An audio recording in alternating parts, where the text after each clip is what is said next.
stories to lift each other, give hope to push us further, and encourage one another.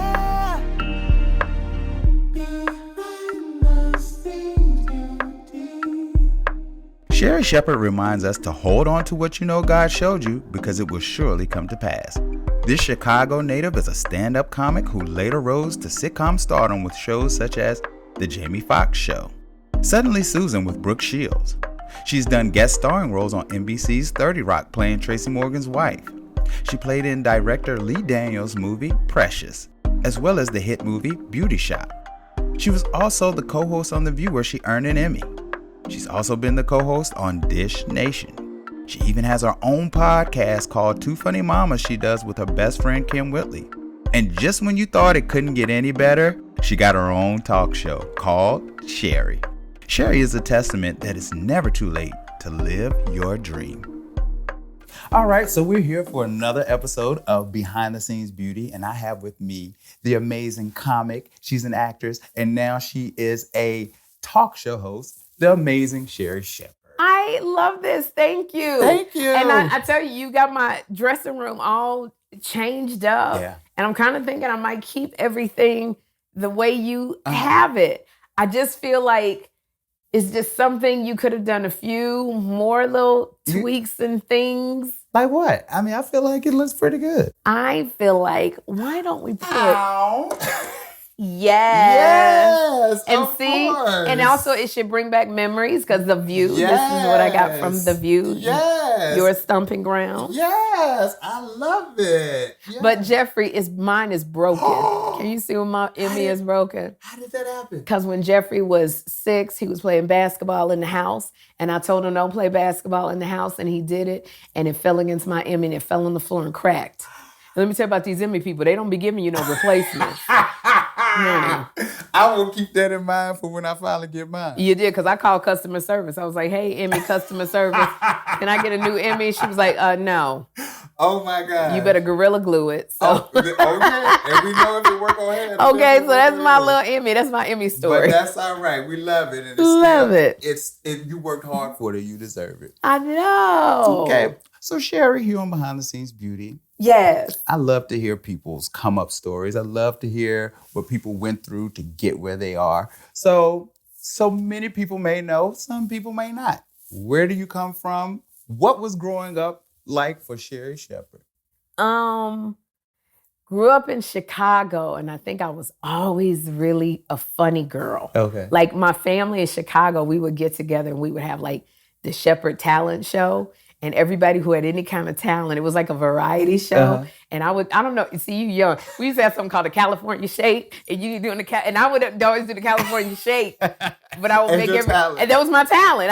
It was a dance, because I always wanted to be a dancer. Okay. I did, and I made people laugh, but I would always win with my California Shake. And it's just everybody, if you ask anybody in my family, this is not a surprise for them, but I just love making people laugh. I got out of situations making people laugh. Okay, so you have siblings? I have 2 siblings. Where you fall in that line? I'm the oldest. Oh, you're the oldest. I'm the oldest of the siblings. Okay, so that's weird, because most of the time the funny person, the entertainer in the family is the younger one or the middle one trying to get attention, but you're the oldest one. So how is that like in your family? Like, it's so funny being the oldest. I've always had to like protect my other sisters. Yeah. And we grew up in a really bad part of Chicago. Okay. So girls always wanted to fight me. I don't like to fight. Like, I don't even do a good clap back. That's why I could never do the Real Housewives. Because I would be like, that's not nice what you said about me. That is so not nice. So growing up in Chicago, like I always had to protect my sisters, but I always tried to make people laugh. Right. That is what I would always do to get out of a fight. Now, I had to fight. If you got me up against the wall and a joke wasn't working, then I'm fighting. You would do the swim. That's the way I fought. Okay. And hope whatever lands later. I'm telling you, and I'll be protecting my hair. But being the oldest, I always was very protective of my sisters. Okay. And then we moved to a suburb of Chicago, and it was all white right in the middle of Roots. And so that's when Kunta Kinte got his foot chopped off, right when we moved to the suburbs. So I had to fight then. So it was always like people were very prejudiced. So I felt I could disarm them by making them laugh. Ah, okay. So it's always humor, even as the oldest child that was my jam. Okay. So you go to high school, you're getting ready to graduate high school. Do you think about going to college, or do you already have stars in your eyes and you see Hollywood and that's where you go? What did you do? Did you go to college? No, I didn't go to college because I was a Jehovah's Witness. Okay. And Wait a minute. Yes. Jehovah's Witness don't believe it? Well, back then we were discouraged from doing higher education. Really? I never knew that. So I don't know how it is now because I haven't been a Jehovah's Witness in a long time.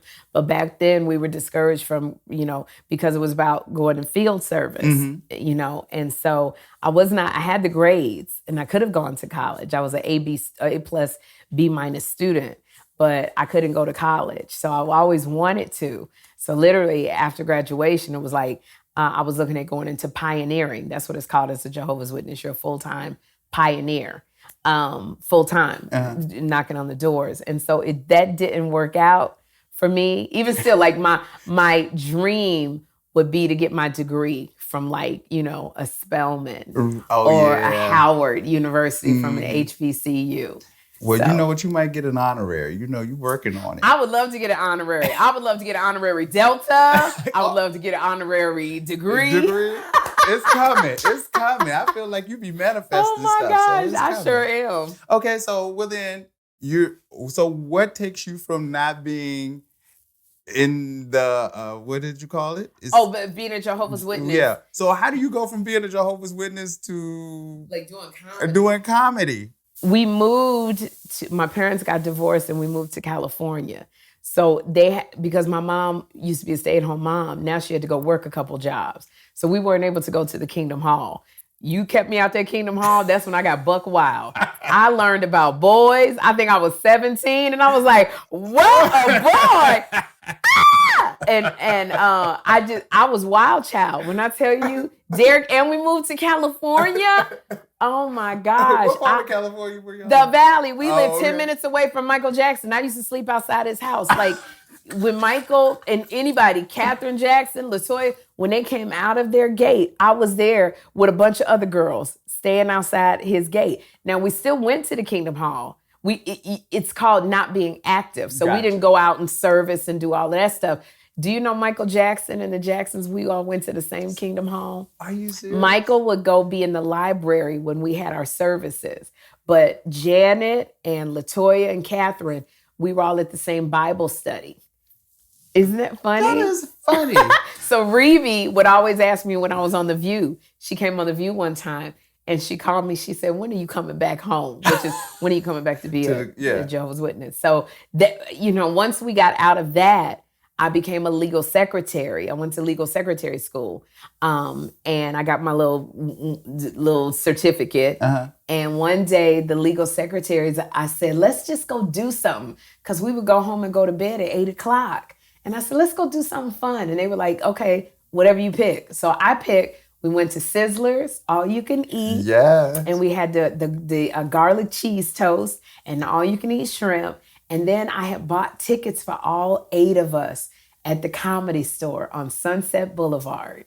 And we went in there and I was so excited because I'd never been to a comedy club. And we were sitting there and I was making these ladies laugh before the first act, before the show started, because I was so excited. And these comics kept coming up. And I was like looking at the crowd going, they're all laughing as one. They're going forward and they're going back. And what must that feel like to be on a stage and make people laugh? And then this man named Andrew Dice Clay got on stage. And that's when he was doing Hickory Dickory Dock. Your wife's mouth is on my, Right. And he was making the women mad. And one lady turned around and said to me, you could be funnier than that. And you never know. That's why I learned. You can plant a seed.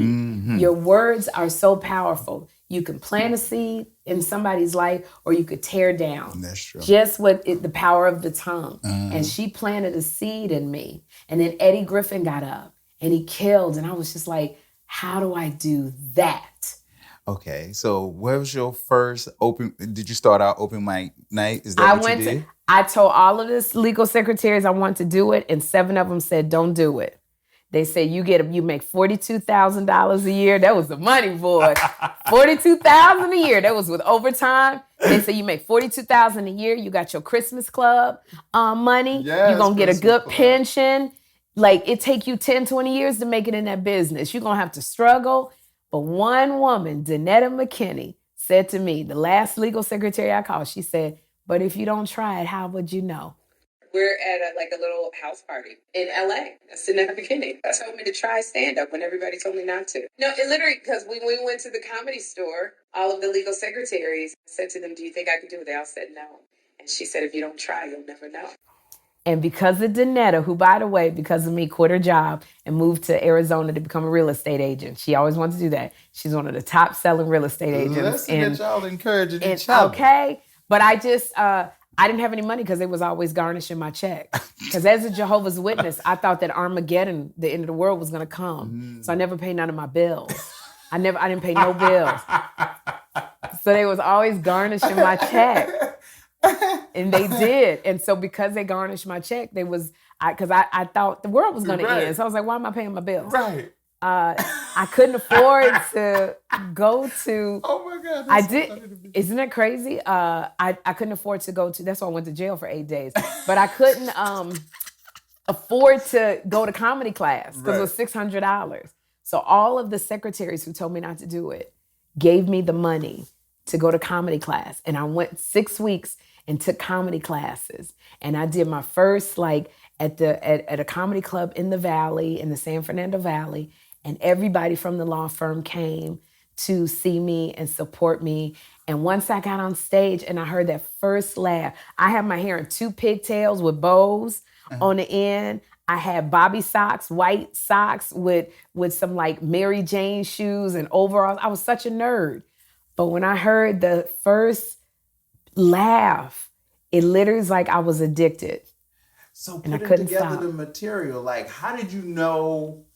Who did you try your material out on? How did you know, okay, this is what I'm going in there with? It was just life. That's what I do now. Anything that happens that's weird to me, that's funny to me. 2 examples. Back then when I started, I was dating an African dude. He was an African dude. And literally he said to me, it was Valentine's Day and he didn't give me no flowers. And I said to him, why didn't you give me any roses? And he said, before I could get the roses, their light turned green. Which he was going to buy it from the people. And I did that on stage because it was so dumb, but it killed. Right. And even now in life, my son has special needs. He's autistic. And so he was trying to go with this other little autistic girl. He liked her, Erica, and he gave her a dandelion. And because she was even more severely autistic, she stomped the dandelion into the ground. And I was like, you got special needs too. It ain't like you running around. And she was like, and they tried to explain to me because she would jump, and it was like, I think she was having a seizure. And I said, I don't care. Pick up the dandelion. That's my son. That's my son. Right. And it was like, you have to laugh at the craziest things. And I take life and I put it on stage. Okay. So how does comedy translate into acting? And how do you, because I remember you, whenever I think about Sherri Shepherd, I think about the Jamie Foxx show. Jamie Foxx show. You know what? I feel bad about the whole thing. You know what? Y'all two breaking up was right up there with Angie and Jesse from All My Children. I'm sorry, but I'm not. You know what, Fancy? It's either the sangria or the light. Something wrong with your face. You and Garcelle. Yes. That's where I met Garcelle, and we became really good friends to this day. And do you know how I got that? No. I was only supposed to be on the Jamie Foxx show one time. And this is why I believe you have to take risks. You have to step out of your comfort zone. Because we were part of the sister circle with Jamie Foxx. And Jamie was sitting next to me. And I said, I'm going to put my hand on his thigh, trying to be funny. So every time he would say his line, I put my hand on his thigh. And he'd look, and he'd take my hand and put it on my thigh. Then I put it back, and he couldn't stop laughing. He put it back, and then I leaned over to him, and I went, and I sniffed his neck. So all of this stuff made Jamie laugh. And he kept bringing me back. So there was one episode, Poppin' Collars. I wanted to be in his music video. And every time I would make Jamie laugh with this music video. So he always brought me back. And that came from me just stepping out of my comfort zone, I'm just going to go for it. Okay. Well, now I'm going to have to go back to, what was your big comedy break and what was your big acting break? Because was Jamie Foxx your first? Jamie Foxx wasn't your first show. No, my first big acting break was Beauty Shop. Really? I think it was. You were doing. Maybe I did Jamie Foxx. Yes, maybe I did Jamie Foxx. So maybe Jamie Foxx. I had some stuff. I think I had booked Suddenly Susan with Brooke Shields, like right after Jamie. So Jamie may have been my first. I'd done a couple little things in between there, like little guest stars. But I think Jamie Foxx might have been my big one. Okay. My first big acting break. And then the stuff after that. My first big comedy break. Wow. Probably a few years ago. Really? Probably my first big comedy break. Gabriel Iglesias, he took me to Hawaii. We were doing a sitcom. And I've always gone on the road. I headline. But this was the biggest event. He said, Sherri, because he plays, 45,000, 60,000 seats arenas. And he said, could you open for me? I don't want to insult you. Can you open for me? And I said, yeah. What do you want me to open for you? Like Las Vegas? He said, no, Hawaii. And I said, what comedy club is in Hawaii? He said, no, it's a 9,000 seat arena. So that was the biggest crowd I had performed in front of, was 9,000 people. So that was just a few years ago. And then he brought me on. He sold out Dodger Stadium, 45,000 people, 2 nights in a row. And I got to perform in front of 45,000 people at Dodger Stadium. So for me, and then I went on the road with Kim and Babyface as the warm-up. Those are like big breaks to me. I was getting ready to say, because I'm like, Sherri, you're great.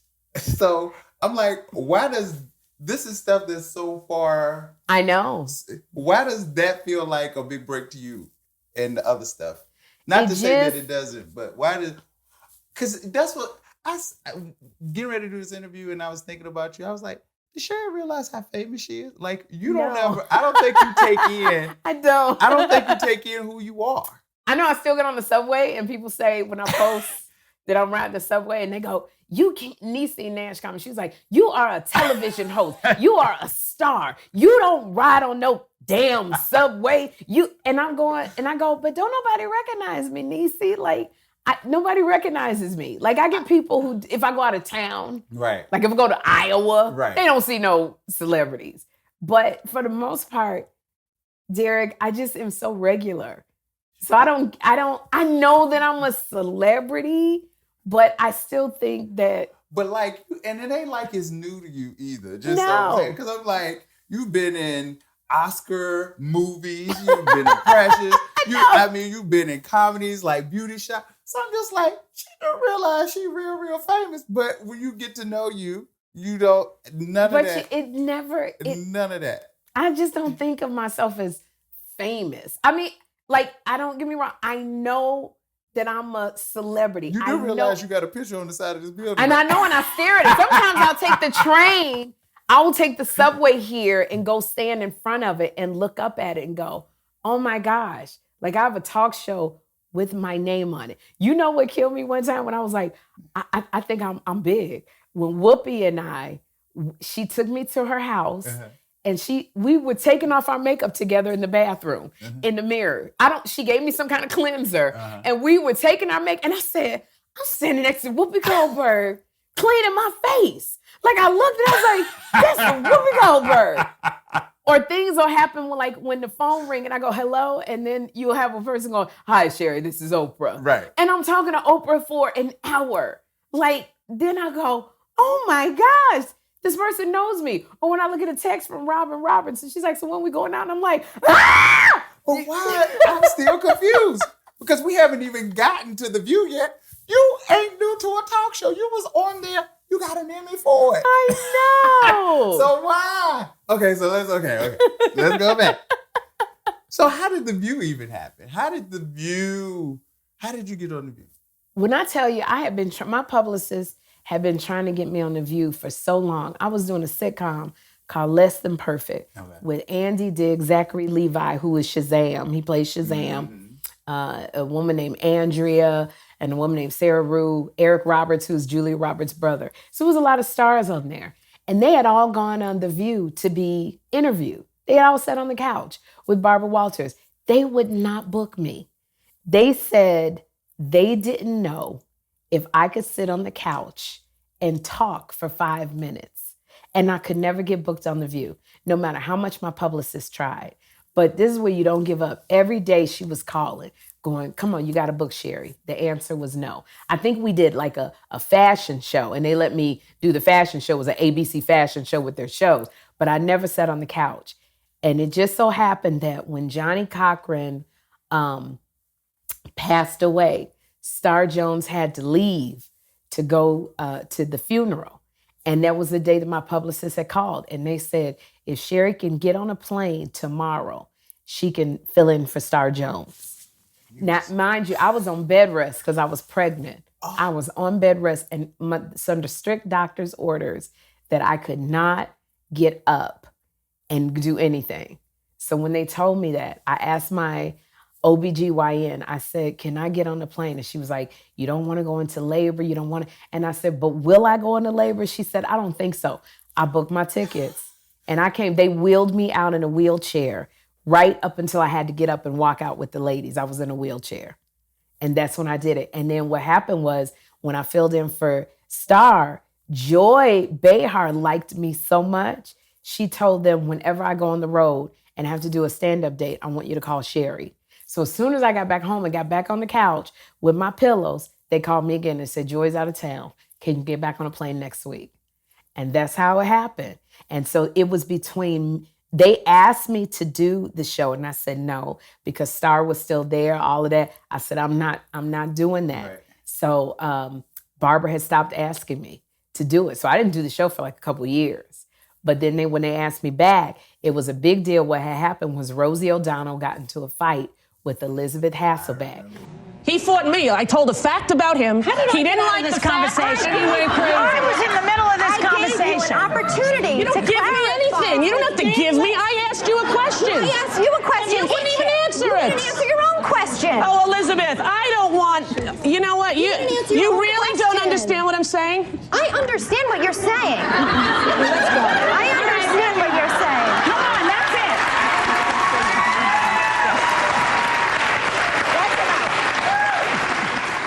And I was there on that day.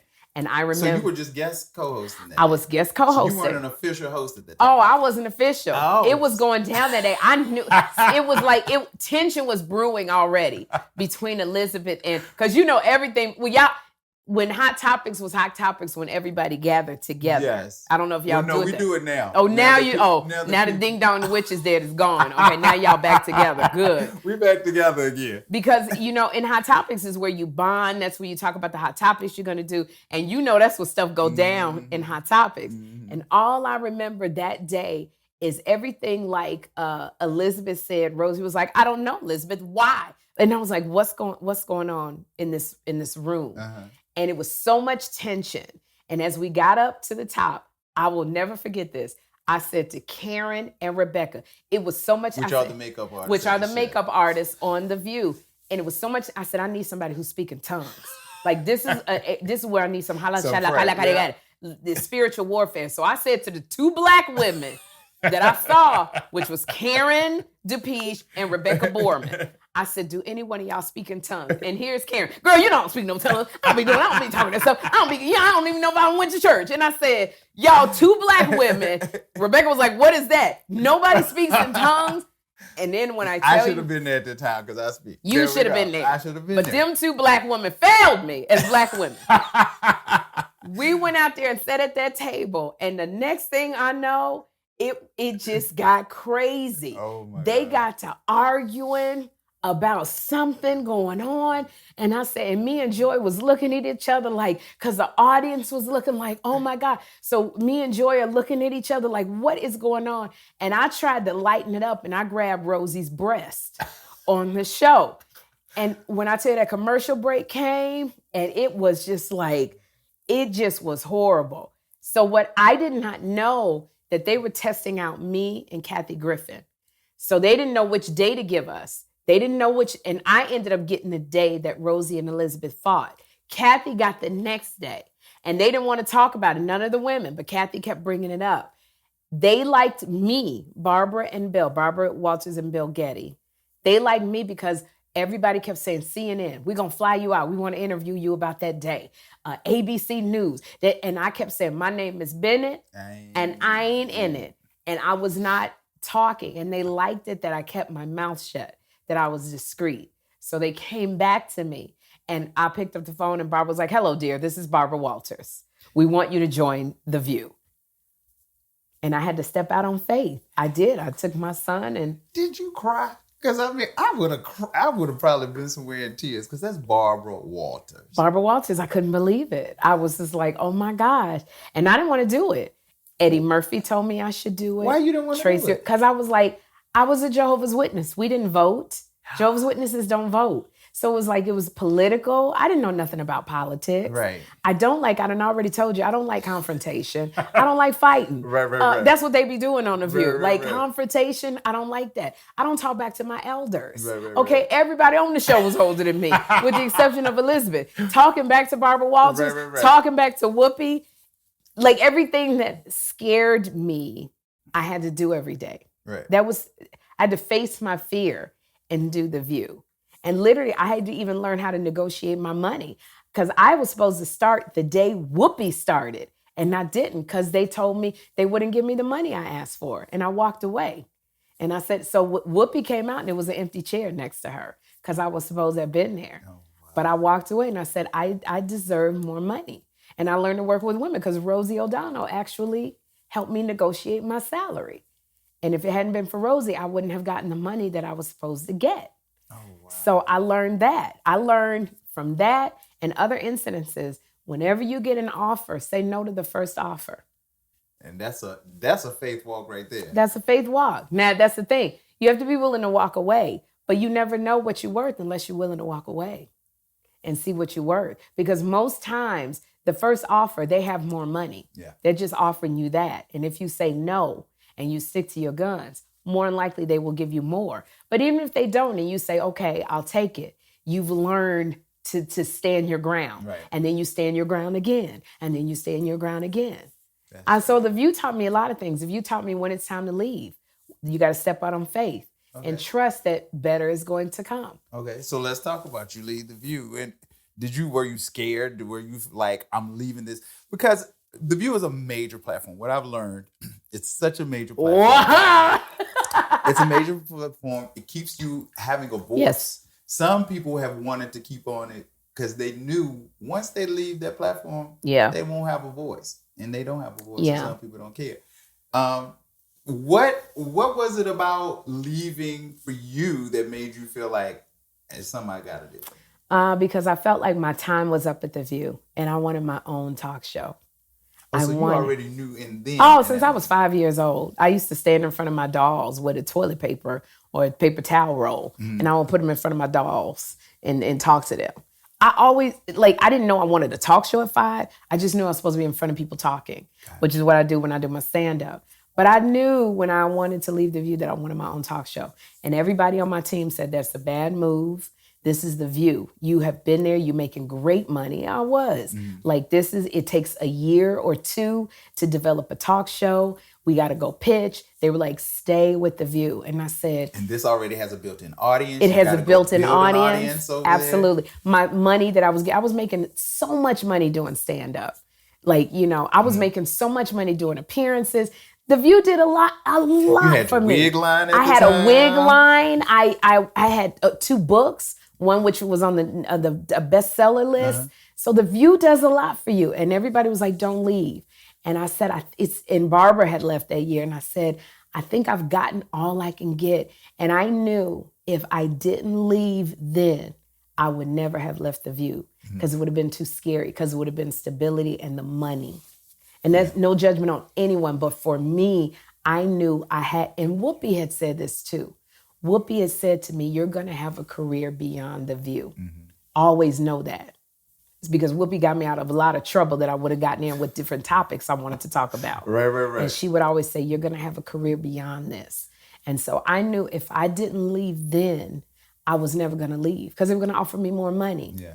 But what happened was I was going through a divorce and I said, I put a halt to everything and I told my people, I'm not going to leave because I'm about to go through a divorce. It's going to be expensive. It's going to be a lot of publicity. And I need to say these coins. Right. And do you know when God says it's time to go, if you don't listen, he going to make you go. Because I didn't make the decision. They was like, you gonna go. I gotta let go. You were like, okay. Because and it was such a trip because I was supposed to be there. They didn't want me to go. They were offering me more money. I said, nope, I'm leaving. The moment I said, nope, tell them I'm gonna stay, is when they said, we're not gonna renew your contract. And when you say, were you scared? I was in my dressing room and I said, oh my gosh, Father God, what am I gonna do? Because I've been here for 6 years, 7 years. In Hollywood, they don't know me as an actress. They know me as a talk show host. I got to take care of my son with special needs. What am I going to do? I need this money. Mm-hmm. And this divorce is about to be expensive. And I got a big old house. Mm-hmm. And do you know, I heard a voice just as clear as day say, I am that I am. And I use people and I use things to bless you. But when they're no longer there, I am. And then that voice said, I'm looking in the mirror. That voice said, it sounds just like Barry White. That's how God sounds to me. That voice said, do you trust me? And I said, nope. And he said, that's all right. I said, I'm hanging on. And this was like a dialogue in my head. I said, I'm hanging on by the skin of my teeth with faith. And God said, that's all I need. And do you know, when I left there, I got drunk with Jenny McCarthy and Bill Getty and Donnie Wahlberg. We all got drunk together. But after that, I got a call in the middle of the night, 2 weeks later, and the voice said, hey, Sherri, this is Will Packer. We got a movie called Ride Along 2. Would you like to be? And I was like, yes. I was the wedding planner who didn't get along with Kevin Hart. I was Tika Sumpter and Kevin Hart's wedding planner in Ride Along. Then a day later, I get a call from my team, and they go, Cinderella on Broadway. They want you to play the evil stepmother for the next 6 weeks, and if you like it, even more. And I go, Broadway, I don't sing. And they were like, they don't care. They'll fit the song to you. So I played Keke Palmer's stepmother, the evil stepmother in Cinderella. She was the first Black Cinderella on Broadway. I was the first Black evil stepmother on Broadway. After that, I got work. I got a movie. After that, I got a TV show. After that, I got my own show on the Food Network. Tonight on Holy and Hungry, I visit Holy Schnitzel for some fast food kosher style. Oh, what I don't even cook, but I had a show on the Food Network. It was like I never was not able to pay bills. Yeah. I got a series regular on the show Soul Man with Niecy Nash and Cedric the Entertainer, where they allowed me to come back to New York every week to see Jeffrey. And so it's like faith. You got to stand on your faith. And he don't need a lot of faith, just a little. That mustard seed faith. And so even after The View, when people say, what you gonna do? How you go? I got a show called Sherri. Like, so even after The View, I just never stopped working. No, you I got it. Dish Nation. I'm a co-host on Dish Nation. I got a show called Sex Lives of College Girls. Wait a minute. I didn't know you were in I'm in Sex Lives of College Girls. What? Oh my God. You better stop. I play Senator, what is my Senator Yvette Chase. Okay. I am second only to the president. I am the most powerful senator in the country. And my daughter, who is Aaliyah Chanel Scott, she's a Black girl on Sex Lives of College Girls. She plays my daughter. And so she comes from a very rich family in terms of politics. Okay. So I play a very, very powerful senator, number 2 in the world. I see it on HBO, but I'd be like, go watch it. I'd be like, no, it's very funny. Okay. It's very funny. Okay, I'm definitely gonna watch it. But like I've worked with the greats, and I've never stopped working. You have never since I left The View. And then you got your podcast. You got and we got an NAACP Image Award for our podcast with Kim Whitley. My cousin was like, she was like, I haven't got a chance to watch a show yet, but because she works during the day. But she was like, I listened to Two Funny Mamas. Two Funny Mamas, that's our podcast. And when I tell you, because I went after The View, I did go and pitch my own talk show. Mm-hmm. And I got no's from everybody. Mm-hmm. Then I filled in for Wendy in 2019 2019. And still, I went out afterwards and I pitched to people. That's why I cry sometimes on this show, because I'm so thankful. I would pitch people a talk show. I mean, if you, with The View as my resume, you can't go wrong. And when I tell you the people who told me, we don't know if you can talk for that amount of time Because you by have yourself. to carry the show by yourself. Because you have to carry the show by yourself. And I got so many no's. And I got people, I had a sizzle reel for everybody. And literally one lady said to me at a big network, she said, I don't need to see that. This right here. And I said, but it's only like 4 minutes. It'll show you kind of what I can do and the ideas that I have for the show. And she said, I don't need to see it.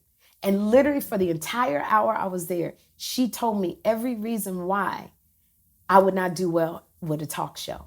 And then she says to me, well, maybe we can make you, we got a cooking show coming out. Maybe we can make you the person that learns how to cook with America. And I'm looking at her going, I order DoorDash and Uber Eats. I don't cook. Right. It was so devastating. So walking away from that conversation, what went through your head? Did you instantly go into like, I know what God told me, I know what God's promised me? Or did you have a moment that you was like, maybe she right? Oh, and I broke down. I broke down and cried. It was the most, probably one of the most down moments of my life, the way the lady treated me. And then I went on another one, and they decided not to pick me. They picked a different talk show host who's still in the air right now, and she's great. But I felt devastated because I felt like, God, you put this thing in me, and I know I can do it, but nobody is giving me a chance. And I said, what am I supposed to do? And God said, I am that I am. Do you trust me? And I was like, yeah, but... It ain't showing up quite yet. Because I went in speaking tongues before all these meetings and everybody telling me I can't. So what I had to do was I said, God, you show me what I'm supposed to do. Mm-hmm. And what happened was my acting kicked off more than the talk show stuff. Mm-hmm. My acting just kicked off. And I said, well, maybe I'm just supposed to right now put that on the shelf with the fine china and leave it alone for a minute. But there was a reason God said no. I see it clearly because back then I wasn't ready. Even coming off The View, because I didn't know who I was. And had they given me a talk show, it wouldn't have lasted because I didn't know who I was. So if you said to me, we need you to go out there and act a fool, I go, well, are they going to laugh? Yeah, but you gonna be degrading yourself. I still would have done it. At this age, and I heard a pastor say one time, sometimes you have to mature in your faith because when things happen that it goes against it, you got to be able to hold on. And sometimes we're not ready for that dream yet. We got to mature into the dream. So at the age that I am, if somebody comes to me with something, I can say and look them in the eye and go, that doesn't work for me because I know my audience and that's not going to work for my audience. Or why don't we bring in this person? And they'll go, and I'll go, I'm telling you, I believe in that person. So it had to happen now and not then. Well, let's talk about the goodness of God then, since we're giving him the glory and the honor. Let's talk about your ratings and where you are. You are number one. The number one new talk show. In new talk shows. Yes, and number two in the demographics are women 25 to 54. That's like the coveted demographic. Do you feel like I told you so to all those people that told you, or do you just feel a self like I did it? I never thought about I told you so. I don't even think about it. I know that people watch. I don't think about it until I start crying and go, Lord, I got my own talk show and so many people said no. Then I get emotional. But I never think about, screw you or giving them the finger. I just feel like, because I'm too busy being grateful. Right. I'm too busy going, God, what do you want me to do? Because with those blessings still come great responsibilities. So I don't have no time to give to the naysayers because there's so much that I know he's calling me to do that I can't do without him. That takes a lot of my energy and a lot of my time. Right. So I ain't got no time to be worried about you. I don't have time to be worried about haters on social media because I'm like, y'all don't understand. This big old guest has canceled and I got to find somebody else. Right. Whoopi! I ain't got no time to be worried about no damn haters. I'm trying to get Whoopi on the phone. Right. Can you come and, I need you, I'm calling on my friend card. Right. So no, I really don't. Right. I think more about, I'm so grateful because of what you said. And you've been on promise and keeper of your word. And I'm glad to be here because I can see what God is working. Because every day, my best friend John and I, we pray for the audience who's watching us, and we pray for the audience in the studio that they will be better than when they came. So even now, maturing into the dream of a talk show, I'm very clear about what my assignment is. My assignment is to make you have a good time. In 1 hour, I want you to feel good, laugh, and walk away better than when you came, which means that I'm not going to be The View 0.20. Right. You're not going to get politics. You're not going to get, that's why you have The View, this beautiful show, to see the ladies go over into hot topics and current events and politics. That's why you have CNN. That's why you have Rachel Maddow. But when you want to get your laugh on and go, I don't want none of that. Yes. I just want to not think and laugh. That's me.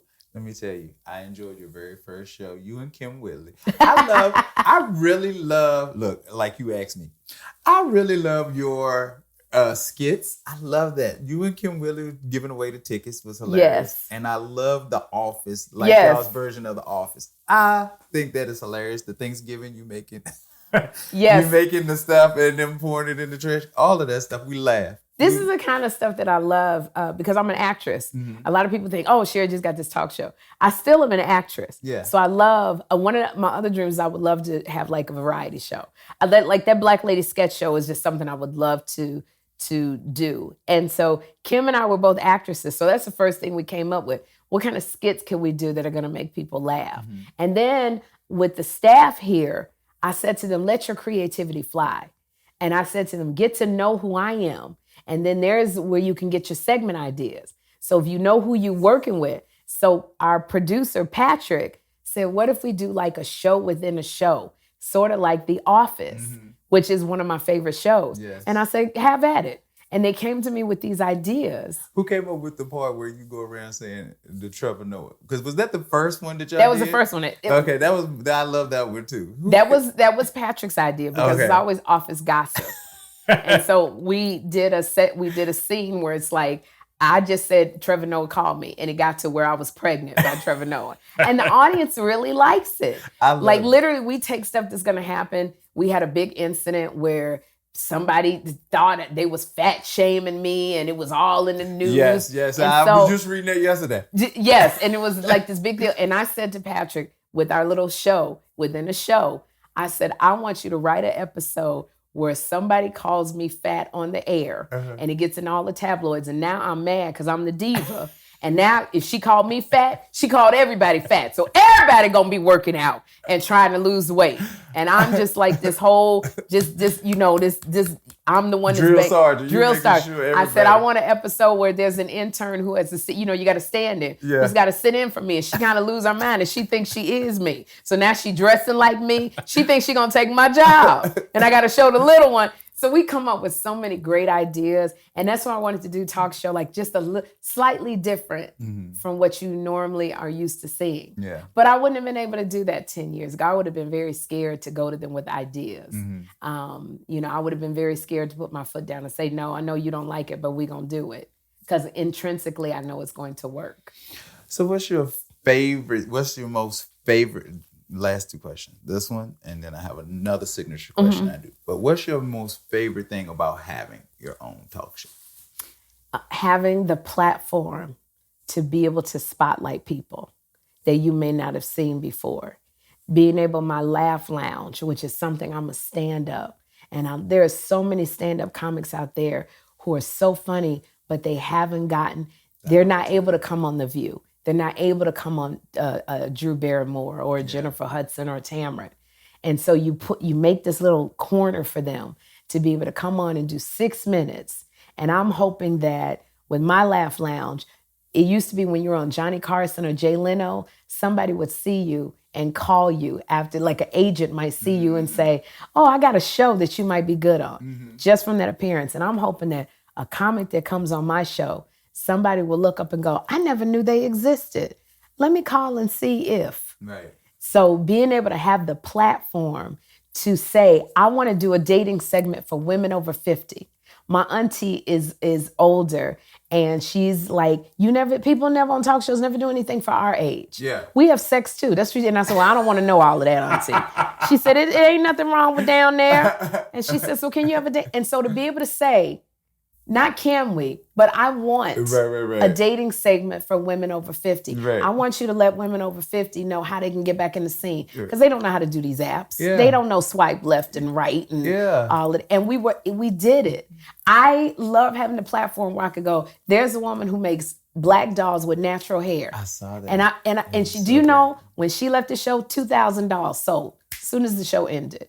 So I love having that platform to be able to bring folks on and change people's lives. And if it changes their life, that's great. But I'm sure I'm giving you the play. Layla Hathaway, which is one of my favorites. And Boney James, jazz artists. They've never done a talk show where she sang. That was the first. Like, she did something before me, but she's never been on a talk show. Boney James has never been on a talk show. So to be able to say, we present to you Layla Hathaway and Boney James. And now she's coming back to do a Christmas song. And I'm hoping that you're going to see her on The View and on Tamron and on Jennifer Hudson. Let me know, because I'm like, skip The View that day. I want to be You better come on. She going to sing this Christmas. You know I love Layla Hathaway. Okay, so she coming back on. I'm telling. So to be able to do that, you come that day.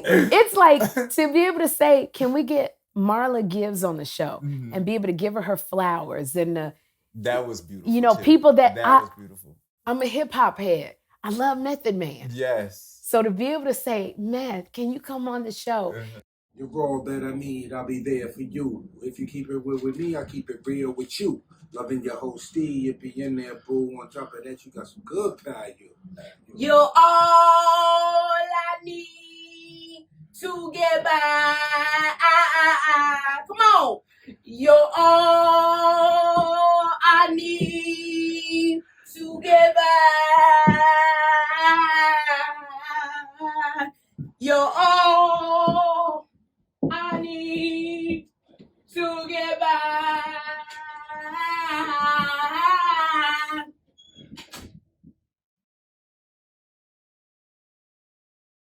And he say to me, sis, I will be there for you. And sit across from Method Man. Like, literally. So I guess that's what I love about it. And I love looking out at the audience. It's like a comedy club to me and see them laughing.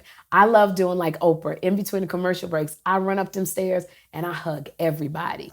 I'm just hugging all the women, And so to see people say, I came from India to see you. I came from Australia. I came from the Philippines. We're meeting with the royal family of Kuwait Monday because they watch the show. All of the international people watch it on YouTube. They want to come to the show, the prince and princess. They want to come and they want to meet and greet. So, wow, the family of Kuwait. That might be the next girls' trip, Kuwait. Okay. I don't know what we're going to do over there. And it's just the first season. It's just the first season. We're only September, October, November. We're only 3 months in. Wow. Sherri, our signature question here at Behind the Scenes Beauty is, what do you find beauty in? What does Sherri Shepherd find beauty in? What does Sherri Shepherd find beauty in? Number one, my son, who was born, like I said, my son is autistic. I find the beauty in the fact that nobody thought he was going to make it, but God said he was. And even in all of his restrictions, it's just such a beauty. It's such a simple of me going, Jeffrey, how I look? And he go, your stomach look fat. Like there's no filter. There's no filter. Or he'll go, put your wig back on. Then he give me a kiss. That beauty to make me laugh. There's such a beauty in God's love. Right. Another thing that I find beauty in is just people. Yeah. Just people. Everybody has a story. And everybody just wants to be seen. Yeah. And there's a beauty in that. And being able to tell people's story and spotlight people. I love that. Oh. Thank you, Sherri. Yeah. And there's a beauty on going on a good date When those happen, a good date, that's beautiful. That's beautiful. beautiful. When they pull out their credit card. When they pull out that credit card, and then they walk me to their car. Okay, because you know they think because you got your picture on the side of this building, you should pull out the credit card. And if they can happen to say, "I got your plane ticket waiting for you," woo, that's a beautiful thing. Hear that? Okay, I'm not mad at it. Sherri, thank you so much for doing this. I appreciate you. You're very good at what you do. Thank you. You're very, very good at what you do. Thank you. I don't think I knew that much of your story at all. Oh, that's so funny. So there are times that I'm interviewing people and I know the story and I'm just trying to guide through the story. This is one of that I was so genuinely invested in hearing your story. Funny. And I walk away inspired. Oh, man. I love you so much. You have no other choice but to succeed. Thank you. I'm telling you, your View family, everyone there is rooting for you. We watch you. It is on as soon as you come on. And we sitting there like, you see, Sherri, what you doing today? Oh, that's good. And from day one, we was like, we watching Sherri. Rebecca's there for you. I know. Whoopi, can't wait to be here next week. I'm telling you, everybody's loving you and everybody. That excites me knowing that. And that's the one thing, like leaving the View. I just don't have nothing bad to say about the View. I learned so much. Thank you for saying that, because let's just say this. So many people have talked about that work environment and that it's this toxic and all of this other stuff. I don't have that experience, but a portion of time in my life. And it was only a person. It wasn't everybody else. And before I got there, because I started with Raven Simone. Yeah, you started with Raven. And so we were excited to go to work. We laugh, we joke. Yeah. You see our TikToks and our Instagrams, we dancing. So so you said you don't have anything to say. I don't have any, and here's the thing. Because I do talk about the fact that like for 3 years I cried. Barbara Walters was so hard on me. See, I wasn't there for her. But it wasn't a bad thing. Right. Like just because you cry or fail, it's not a bad thing. She was on me because she loved me. And I will tell you a story with Whoopi and Barbara. It was a family. They even in the failing. I had the incident where I said I didn't know if the earth was round or flat. I remember that. Do people still remember to this day because I was so nervous. Right. I was everything that I was scared to do, I had to do every single day. Do you know how much you throw up every day if you don't like confrontations? Now I got to sit at the table and defend what I'm going to. I have to interrupt people. I was taught, you don't interrupt your elders. Right. But now I got to jump in because people at the View at the table don't wait for you. No. If you don't get in there, that's one of the critiques that they always have for me on this talk show. They say, Sherri, you talk too fast. It's because I learned on the View, if I didn't jump in and talk fast and say what I wanted to, because everybody else like, Whoopi, they're not going to interrupt. Whoopi can talk about something for 13 minutes and she'll be like, well, because if we do this. That's Whoopi Goldberg. She up there with Jesus. She floating right on the cloud with Jesus. That's the EGOT winner. Joy can do all of that. Sherri got to get in fast. Say what she got to say and get out. Right. And so it's hard for me to slow down because I'm so used to being on the View talking fast and getting my question in. When you're sitting on we used to sit on the couch and we had 7 questions and it was like, Sherri, you going to do number 3. And what I learned is I got a sign in my office that says, good girls do not play by the rules. Good girls don't win. If you want to be successful as a woman, you got to kick doors, break in. And so they would say, Sherri, you going to do question number 3 with Joe Biden. Whoopi, you going to do number 2. Joy, you going to do number 7. We start off, and Joy's like, so anyway. Right. And I was like, wait a minute. You done went into my question. You done went into my question. Then Whoopi's like, so anyway, wait a minute. Elizabeth, and I was like, I ain't going to no question. But that kind of stuff don't work. The pouting. And so I learned to speak up. But it was because Barbara got on me so hard. Whoopi got on me so hard. It was one point I asked Whoopi, I was like, do you just not like me? But what I learned was, no, she didn't like me. She loved me. Oh. And she wanted to see me succeed. And Barbara wanted to see me succeed. And sometimes when you want people to win, you push them past the comfort zone. And that's what Whoopi did for me. That's what Barbara did for me. And so, but they were always there for me.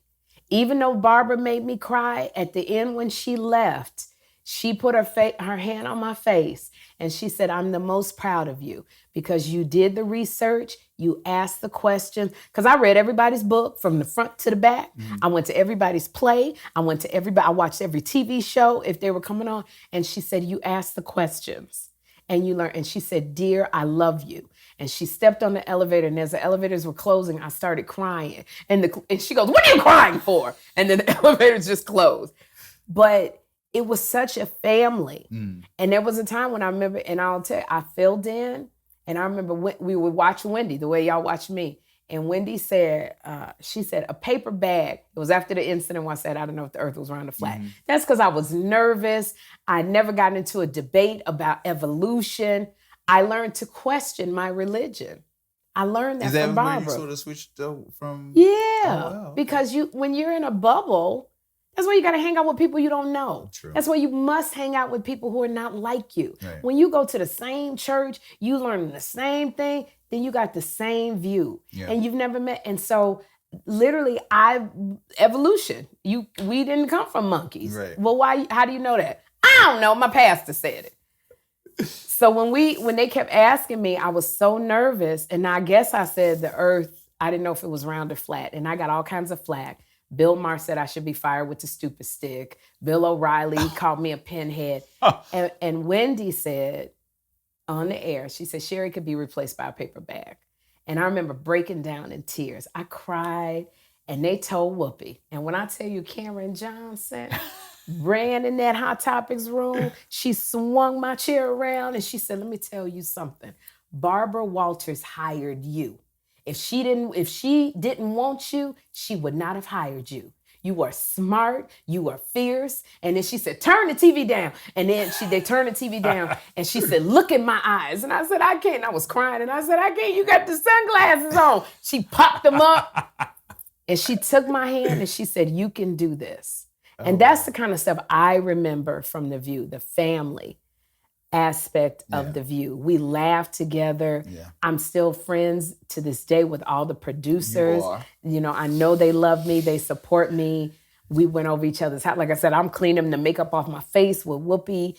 There's so many times when I didn't have any clothes and I told the story on the show, Whoopi took me and it took me shopping and I didn't have the money to pay for it and she paid for it. To this day, I remember she said, just pay it forward. That's what I like being able to do. I had a house fire and she came in. She said, drive your car. Towels, dishes, plates, everything that you need. Everything that I need. And that's what Whoopi goes. That's the Karen Johnson people don't know. That's who they don't know. And it's like, so being on that show, it was just a family. That's all I had because I was going through a divorce. I didn't have custody of my son. So those are the people that embraced me. No. And that's what I replicate on this show. We are like a family. That's why I have my monthly Spades nights. And I have, you were there. That I won. To clarify, you were winning all night long. All night long. Talking all kind of shit. Yes, I was. But you was winning all night long. I'm still going down with a fight.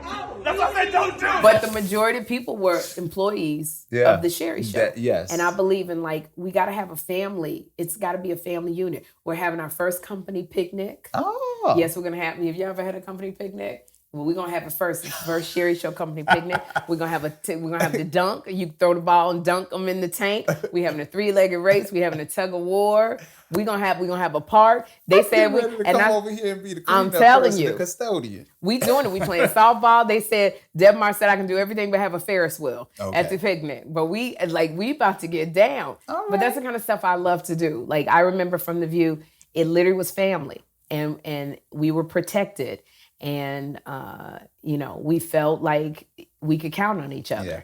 So that's what I got. That's what you have. That's what I have. And I'll never have any other, experience but that. Oh, thank you, Sherri. Love you so much. I love you. All right. Thank you so much, y'all. Please follow her. Watch her. What time? I come on at 10 in the morning, but you check your local listings for time. You can go to Sherri Show TV.